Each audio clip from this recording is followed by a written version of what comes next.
Yeah, looking at Fresno, I think a very good team, talented team, um, tough. The kind of what Fresno's always been: tough, physical, play hard, um, do a lot, movement, kind of similar to what Cal does as far as they're going to try to shift in motion and get you off set, and then on defense they know what they do and they play hard. So we gotta be ready and play well. Coach, you had a chance to go over the game tapes. What did you like, and what do you really want to see your team improve on?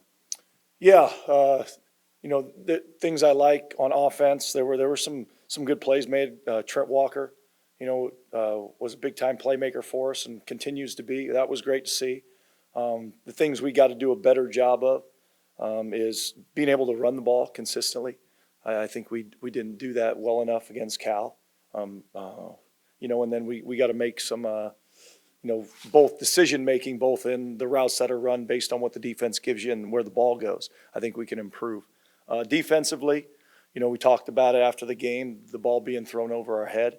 The positive about that is they were contested, right? So now we gotta win those 50-50 ball battles more. But I like that they were contested, not running free and not easy catches. That part's good. And then run game and third down defense, I really liked. I thought third down defense was really good, and then the run game was solid. They had two long runs, one on a quarterback scramble, and then one late in the game. But I thought they were pretty solid. Other than that, Coach, it's interesting to watch how some players respond under pressure. Mid-second quarter, you need a 53-yard field goal, and here comes Caleb Ojeda. That was his first one ever in college. What were your thoughts about that? And obviously, you had confidence in him. oh yeah. He's done it. He's been doing it in practice, in scrimmages. In the spring game, he made a 54-yarder. So we were very confident with his ability to go in and do it, and it was great to see him do it. A guy who wears number 48, Dylan Black. He was gone last year, but he has been the long snapper in 47 Beaver games. To see him back in uniform and healthy, what's your reaction to that? Yeah, it was great to see. For him, just the things he's been through, for him to be able to get back out there and play, I think is great for our team, but also for him, more importantly. Obviously, Fresno State's got a new transfer quarterback with a pedigree of his family and dad and everything. What do you see in him? But also, it looked like in that opening game, they had a lot of success with running the ball. Is that what you see when you start looking at it? Yeah, and I think that's who they want to be. They're a run first mentality. It kind of starts with that whole kind of personality that Fresno State has. Tough, physical, so it starts in the run game for sure. And then the quarterback's a talented kid that can make the throws. So I think they complement each other very well. Cal averages almost 25 yards a return in that game. How much of that do you chalk up to just DeJesus making a lot of plays for them, and where do you feel like the kick and punt coverage can improve? Yeah, I think good returner, no question, and that's part of it. I think we have to do a better job in coverage, and it starts when we're talking about punting and covering punts, getting off blocks. We didn't do a good enough job getting off blocks and getting downfield to surround hats around that guy, which you need to. And then kickoff is similar. We got stuck to guys too much. So those are big improvements that we got to make on both those cover teams. Do you feel like with the punt coverage and things of that nature, Cal, their only scores in the second half came with, in your territory, essentially. How hamstrung do you feel like the defense was because of those issues? I mean, it's definitely, just the percentages alone, once you get inside your own territory, the percentage of points on the board goes way up.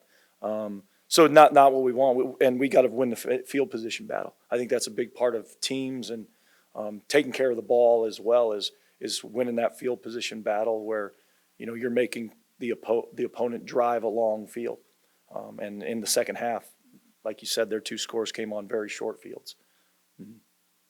Dylan Sikorsky wasn't listed on the depth chart, ends up getting the start at left guard. What changed in the week leading up to, you releasing that depth chart? Yeah, his availability was the big thing. One of the things this team talked a lot about in preseason was improving and rushing the passer. Obviously, didn't quite achieve that in game one. I'm wondering, what you saw on film that, could be areas of improvement there. Yeah, started with we had 3 times we had him and he got out. so that there was pressure around him. And then Cal did a really good job of he didn't hold the ball long. On the third down, he got rid of it, one step throw. So there was a lot of that. And then, I think it's just anytime you're rushing the passer, it's not just sacks. It's being around him and disrupting his throws. So I thought in passing situations we did a decent job. We can still improve. The sack production needs to improve, and so we got to, when we have those opportunities to finish on the quarterback, we got to get it done. And so that was something that showed up in that game. And on the depth chart, Exodus Ayers is still number 1 CB. I'm wondering, is he injured or is he being held out for other reasons at this point? Same conversation about not talking about availability with guys. You mentioned after the game on Saturday that you felt like your team just didn't execute. They did exactly what you thought they were going to do. After going back and watching the film, do you still feel like it was still just the execution and you really did have a good game plan going in, you just didn't execute it? And what advantage will it be coming into this week when you don't have to pull film from 50 places to try and scout a team and you have a full game that you can kind of look through and have a better idea going into this week? Yeah, watching the film just confirmed what we felt. It was more about us and our execution of things. And then at times, especially early in the game, it was things that we'd practiced and seen a bunch, and we just didn't do what we'd been doing when we're practicing, not only in week for Cal, but also against our own offense and defense in scrimmages and all fall camp long. So that was the disappointing part. But I think there was some bright moments where they responded after getting down and played well, and especially some young guys. I think Trey, he fought, he stayed composed, and he made a lot of good plays down the stretch of the game, which was great to see from a true freshman having the start. I've gotten some questions from the public about the late defensive line substitutions, and I just wanted to give you an opportunity to talk about, like, tactically why you're doing that, what the goal of that is, why you're doing it in that way.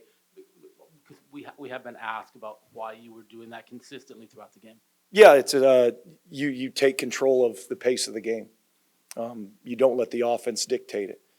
Offenses will sub to try to get fresh players on the field and try to rush you. And within the rules, you get a chance to match that substitution. So anytime that Cal subbed, we subbed. And so it slowed down the game and slowed their pace down as they tried to dictate how the game was played. So that's why we did it. Coach, when you think about offensive line play, Malik had moments where he had a lot of time to throw, and then there was pressure other times. Overall impression of how the O-line did? Yeah, I think early in the game, I think he had good time. I think as the game went on, we got to do a better job protecting him.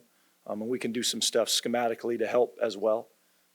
But I thought overall they did a pretty decent job for going against a group like Cal. Without going into specifics, how did you come out of the game injury-wise as far as the health of the team? Not bad. Just building off of Malik's performance, you said, again, after the game, you wanted to take the time before you got a chance to grade him, to really look at the film. Now that you've had a chance to do that, maybe what are some things that this week he could do a better job of to prepare the offense for Saturday's game? Yeah, I think it's him trusting the offense and going where the ball needs to go based on what the defense does. I think there were too many times where he predetermined where he wanted to throw the ball before the ball was snapped, and that always leads to problems. And so it's just, hey, here's when the defense rotates this way or gives you this is where the ball needs to go. So just consistent trust in that and discipline in doing those things. With all that pre-snap motion and line shifts, how did you feel like the secondary and linebackers handled, handing those off and communicating responsibility? As the game went on, they did a nice job, and so that was good to see, especially the way the game started. To see them respond in the way that they did in the last real 3 quarters of the game was good to see, and so I thought they did a nice job. It seemed like toward the end of the game, obviously, with the game potentially out of hand, Malik was frustrated on the sideline, in communication with coaches. I'm wondering, is that just a product of him being the competitor that he is, or is there communication stuff you feel like you guys need to iron out? No, I think it was frustration, not only in the way that the game was going, I think with what just happened in the game.